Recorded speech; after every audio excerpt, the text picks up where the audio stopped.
Thanks for tuning into the channel, and thanks for continuing on this series about understanding the covenant. So in the last video, I just wanted to recap a couple things. We know that the covenant is given to Abraham, that his seed would be as numerous as the stars of the heavens and as the sand of the sea. If you can count those two things, that's how numerous that God has promised to the descendants of Abraham that they would be. Not only that, but second, that he would give the land of Canaan, which is known today as Israel, to those descendants. And the purpose of that covenant is so that they can be a light to the nations, to be the firstborn of many that would show the rest of the world how to live in truth and righteousness. He uses the land of Israel as the centralized location of the kingdom that he will soon set up, and the people of that land to be that beacon of truth, to be that example of truth and holiness that he has called them to be. These are the purposes, and this is the covenant that God gave to Israel and to Abraham. Also, you can look at the differences of Paul. Look in the previous video that Paul distorts these promises in Galatians chapter 3, that the promise was given to Abraham that there would be a single person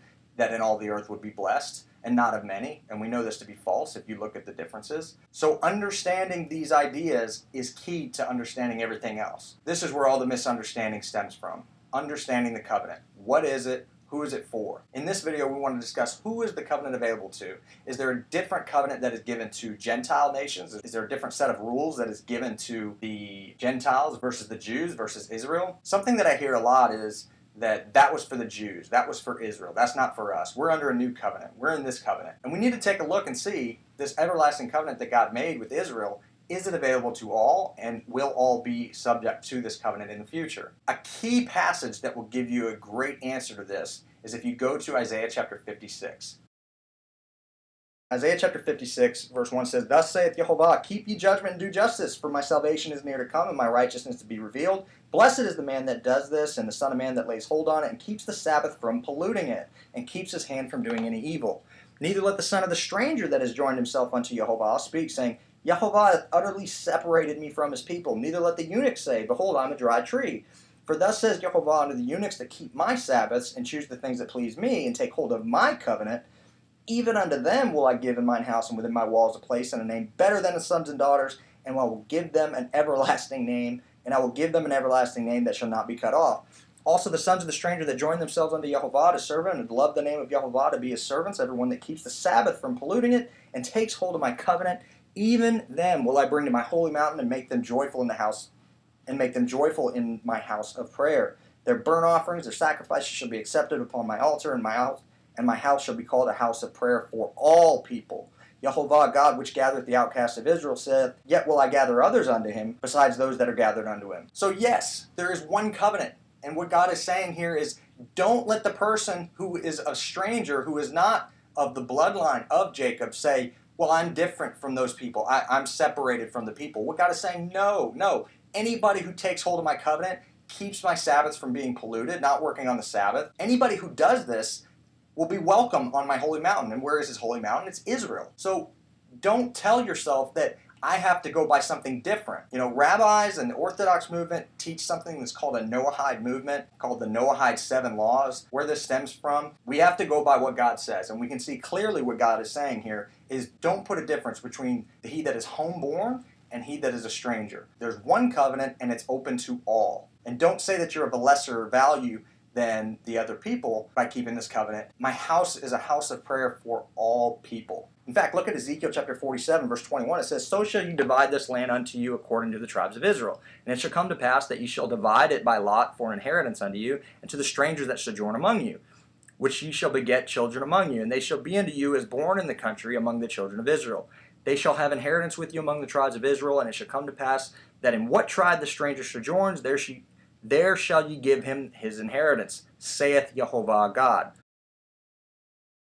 And this is something that you're commonly going to see throughout the scriptures, is that when the kingdom does come, all the other nations will be subject to this centralized government that is set up with Israel as that centralized government. And as a matter of fact, it says that the law will proceed from Zion, and all the other nations will come, and they will want to hear those words, and they will want to walk in those ways. Look at Isaiah chapter 2.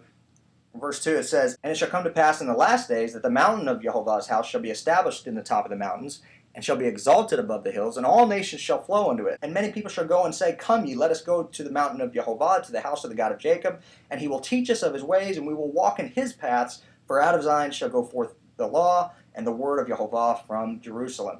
And he shall judge among the nations, and shall rebuke many people, and they shall beat their swords into plowshares, and their spears into pruning hooks. Nation shall not lift up sword against nation, neither shall they learn war anymore. So we can see here that all the other nations will be subject to this government with the Torah, the law that was given at Mount Sinai, this covenant. All the other nations will be walking in this covenant. What the Orthodox movement teaches is that anybody who comes up to them and wants to keep the covenant, what the rabbis do is they turn them aside and say, no, you have to keep these 7 Noachide laws, which excludes the Sabbath from being kept. Well, we have to take a look at this. Will the Sabbath be kept in all the nations? Will they be keeping it? Take a look. Look at Isaiah 66:22. It says, For as the new heavens and the new earth, which I will make, shall remain before me, saith Jehovah, so shall your seed and your name remain. And it shall come to pass that from one new moon to another, and from one Sabbath to another, all flesh shall come to worship before me, saith Jehovah. And they shall go forth and look upon the carcasses of the men that have transgressed against me. For the worm shall not die, neither shall the fire be quenched, and they shall be an abhorrent unto all flesh. So yeah, we'll all be keeping those Sabbaths, we'll all be resting on the 7th day, and we'll all be resting just as Israel was commanded on the 7th day every week. From one new moon to the other, from one Sabbath to another, all flesh will worship him. And it's not just the Sabbaths, it's also his appointed times and his feasts. Look at Zechariah chapter 14, verse 19. And it shall come to pass that everyone that is left of the nations which came up against Jerusalem shall go up from year to year to worship the King, Jehovah of hosts, and to keep the Feast of Tabernacles. And it shall be that whoso will not come up of the families of the earth unto Jerusalem to worship the King, Jehovah of hosts, even upon them shall be no rain. And if the family of Egypt not go up and come not, that have no rain, there shall be the plague, wherewith Jehovah shall smite the heathen that come not up to keep the Feast of the Tabernacles. And this is one of the curses that God gave the people in Deuteronomy 11. It says, if you keep my commandments, you'll have all these blessings. If you don't keep my commandments, then I'll shut up the heavens, that there be no rain. If we go and worship other gods, then there's penalties for that. And when the kingdom is set up, all the other nations will have these same plagues and be subject unto these same curses if we go and worship other gods. The kingdom of God has no room for idolatry. So in the time that comes before the kingdom is set up, there will be a purging of the people and the idolatry. And we've kind of lost the idea of what idolatry really is. We think that it's just bowing down to a stone object or a wood object or a golden image or something, and we think that that is idolatry. What the true essence of idolatry really is, and the source of all evil in mankind, is the fact that we are disobedient to his very covenant. Look what Samuel told Saul in 1 Samuel 15:23. It says, For rebellion is as the sin of witchcraft, and stubbornness is as iniquity and idolatry. Because thou hast rejected the word of Jehovah, he has also rejected you from being king. Idolatry does not simply mean just bowing down to a wooden statue or a stone statue. What it means is that if you are rebellious against his commands and his Torah and his law, then that is iniquity and idolatry. It's the same thing. Because you cannot choose the God of Israel. You cannot say that you worship the God of Israel unless you obey him. If you are not obeying this covenant, then you are idolatrous. It means you have chosen another God other than him. A lot of times I'll see that the church will point out that the Muslims claim the God of Israel, but they say that it's a farce. Well, why is that? They say that out of ignorance, they don't know any better, but you have to understand what idolatry is. Idolatry is simply just disobeying the covenant that was given. You cannot claim the God of Israel as your God unless you are obeying his covenant and his commands. That's what makes choosing Jehovah or the God of Israel as your God a possibility. But see, we don't want to accept this truth. We don't want to accept this today. We hear this, but we throw it away. Anytime someone comes and tells someone to keep the law and the commandments, the average church member today will cast that away and say, no, that we don't have to keep that. That's not for us. That was for the Jews. And it's just not a true thing. It's just not a truth. This is what Isaiah was alluding to in Isaiah chapter 30 when God spoke. God of Israel is speaking in Isaiah chapter 30, verse 8. It says, Now go, write it before them in a table and note it in a book, that it may be for the time to come forever and ever, that this is a rebellious people, lying children, that will not hear the law of Jehovah, which say to the seers, See not, and to the prophets, Prophesy not unto us right things, speak unto us smooth things, prophesy deceits, Get you out of the way, turn aside out of the path, cause the Holy One of Israel to cease from before us. Is this not exactly what's happening today in the church? If someone tells you to keep the Sabbath, what do you get met with? That was for the Jews. That was for Israel. No. If you are choosing the God of Israel, you have to keep the covenant. The reality is the church member has not chosen the God of Israel yet. He has not found the God of Israel yet. This is part of the curse that we were met with. We just don't realize that we are the lost sheep of Israel. We're in the church, and we're mixed in with the Gentiles, as Micah chapter 5 said would happen, that they would be mixed among the multitudes of the people. And this is what the church is. It's a mixture of the Gentiles and the lost sheep of Israel. Anybody can choose the God of Israel. He has one covenant, and we all can choose it. The reality is that the church is in darkness. And this is not my words. Look at Isaiah chapter 8, verse 20. It says, "To the law and the testimony, if they speak not according to this truth, it's because there is no light in them." How can we be a light to the nations if we don't bear the light that was given to us? You know, the psalmist said that the law is light. So if we are not walking in that light, we are not bearing glory to his name through his light that he's given us. Now, Revelation 16 actually alludes to this truth. Look at the fifth angel in Revelation 16:10. It says, "The fifth angel poured out his vial upon the seat of the beast," which is the church, "and his kingdom was full of darkness. And they gnawed their tongues for pain." Why is their kingdom full of darkness? Because they don't bear the Torah. They don't bear the law. If there is no law in the kingdom, then there's no light in the kingdom. This is what the Torah and this is what the law was given for, to bear light. The church is full of darkness because they don't have the law. So we understand now that the law is what brings light, and we are to bear that law as light. But why did they gnaw their tongues for pain? Well, remember, Israel is supposed to be a beacon of truth and bear glory to his name through obedience to that law, but where do they do it in? In Israel, or otherwise Jerusalem. Look at Psalm chapter 137 and verse 5. It says, "If I forget thee, O Jerusalem, let my right hand forget her cunning. If I do not remember thee, let my tongue cleave to the roof of my mouth. If I prefer not Jerusalem above my chief joy." We are supposed to be looking for a redemption to go back to the land of Israel in obedience to this law so that we can fulfill our purpose and go back. What the church has wrongfully done is accepted a lie in exchange for the truth, and that there is a solution to the problem of sin, and their solution is that another man died for the sin so that they could go to heaven. That is not the problem that Israel has. The problem that Israel has is that we are supposed to be living in Jerusalem, in the land of Israel, to be a beacon of truth, to be an example to the nations in obedience to that. And we are waiting until we can be redeemed to go back to the land to do that very purpose. That is what the solution is to our problem. It is that we shall cast away all idolatry, and in obedience to the law and the covenant, the one covenant that God gave to all the world that was initially given to Israel at Mount Sinai. The beginning of the downfall of idolatry begins in Babylon, or otherwise known as America. Now, what is the significance about Babylon? Babylon is a land full of idolatry. Look at Jeremiah chapter 50, verse 2. It says, "Declare ye among the nations, and publish and set up a standard, publish and conceal not. Say, Babylon is taken, Bel is confounded, Merodach is broken in pieces." These are all names of idols in the land at the time. "Her idols are confounded, her images are broken in pieces." So when you see in Revelation, Babylon has fallen, you have to understand what that means. It means the land of idolatry has fallen. Understand what the church is presenting. The church is presenting you a kingdom of darkness. There is no law that is presented to it. They cast it away. They say, "Prophesy to us deceits." If they speak not according to this law, there is no light in them. And they are presenting you an idol to worship. Any god that is not named Yehovah, or anything that you are worshiping that is a created entity, is idolatry. And idolatry is simply a disobedience to the law and the commandments that God gave. Zechariah 13:2, it says, "And it shall come to pass in that day, saith Jehovah of hosts, that I will cut off the names of the idols out of the land, and they shall no more be remembered. And also I will cause the prophets and the unclean spirit to pass out of the land."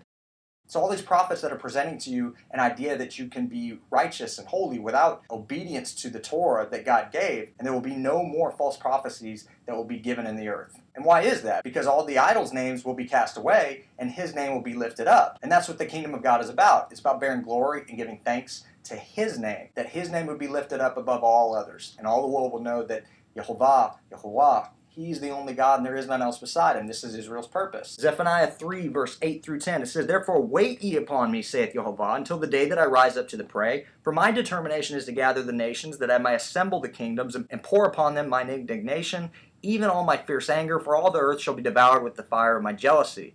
For then I will turn to the people a pure language, that they may all call upon the name of Jehovah, to serve him with one consent." So we can see here that the kingdom will be unified in the fact that everybody on earth will be shoulder to shoulder worshiping Jehovah and calling upon his name with one consent.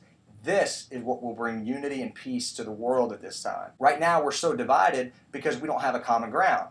There's 59,000 sects of Christianity the last time I looked at it. This is a divided world. If we want unity, if we want peace, we have to find something that unites us. And once God makes it abundantly clear that He is God and there is none else, and what His name is on that day, that is what's going to unite us, and that is when the kingdom will be set up, with Israel as the nation that will lead this revolution in obedience to His laws and His commands. You see, we have to understand that God makes it very clear to us that there is one law, there's one covenant that all the world will adhere to in the end of days and when the covenant is set up. There is not a covenant for the Gentiles and a covenant for the Jews. There is not a Noachide covenant where there are 7 commandments made up and adhered to. When someone comes and they want to worship the God of Israel, give them the covenant. This is what was given to us at Mount Sinai. It says for everybody. This is what God said, whether you're a stranger or homegrown, you all adhere to one law. So when we hear the excuse, that was for the Jews or that was for Israel, that excuse holds no water. Look at what God says in His own law. Exodus 12:49 says, "One law shall be to him that is homeborn, and unto the stranger that sojourns among you." And again in Numbers chapter 15, verse 14, "And if a stranger sojourn with you, or whosoever be among you in your generations, and will offer an offering made by fire of a sweet savor unto Jehovah, as ye do, so shall he do. One ordinance shall be both for you of the congregation, and also for the stranger that sojourns with you, and an ordinance forever in your generations. As ye are, so shall the stranger be before Jehovah. One law," here it is in verse 16, "one law and one manner shall be for you, and for the stranger that sojourns with you." So hopefully we can see clearly that there is one covenant, one law, both for the Jew and the Gentile alike. It's just simply that Israel was chosen to be the firstborn son, as Exodus 4:22 says, "Israel is my son, even my firstborn." And that if we are going to call the God of Israel our God, we have to obey the God of Israel. That is what choosing a God is all about. He gives you the terms of the covenant, which He gave us, written with His own finger on tablets and stone. And He says, if you choose me, then you have to obey me. These are not my words, these are His words. Look at Jeremiah 7:23. "Obey my voice, and I will be your God, and you shall be my people." And we have to understand that we have always been a nation that has had stiffened necks. So when someone presents to you the idea that you have to obey and keep His commands, to remember that we have always had a stiffened neck. And we have never wanted to hearken with our ears and listen to the law and the prophets. But this is why God always sent His prophets, so that He could return us back to His law and obedience and come back to Him, so that we could fulfill that purpose to be a beacon of truth and righteousness to all the nations. And this is what we're waiting for. We are waiting for a redemption that will bring us back to the land to fulfill the purpose of this covenant. So, in closing, remember Jerusalem. Let it be above your chiefest joy to return back to the land and not get comfortable here living in Babylon full of idolatry. Remember who the true God is. When He spoke to us out of Mount Sinai, we saw no form, no similitude, and for that reason, He let us know that He is the creator, not the created. Therefore, we shouldn't worship anything that has an image or a shape or form of any nature. And I bring that point because if you remember, there is a doctrine that Jesus is God, and this is faulty, this is not true. God says Himself, "I am not a man. Don't worship me as a man." Look at Hosea chapter 11, verse 9. We have to remember what God told us in His Torah, that when I spoke to you out of Mount Sinai, you saw no form or similitude. So we have to go back to the truths that God gave us initially and measure these ideas of the church that has been given to us and passed down to us and see if they are true. Always let the Hebrew Scriptures and the original Old Testament Scriptures, as you know them in the church, let those be the measure of truth that everything is measured up against. I hope this has answered some questions for you, and I'll see you again on the next video as part of this series, where we examine where we got the idea of a new covenant, and did Jesus actually bring this up Himself, or is this something outside of what Jesus spoke about? Is it something that Paul brought up, or is it outside of what Paul spoke? We have to find out where the idea came that there is a new covenant that is being taught. And I'll see you again on the next video. Let there be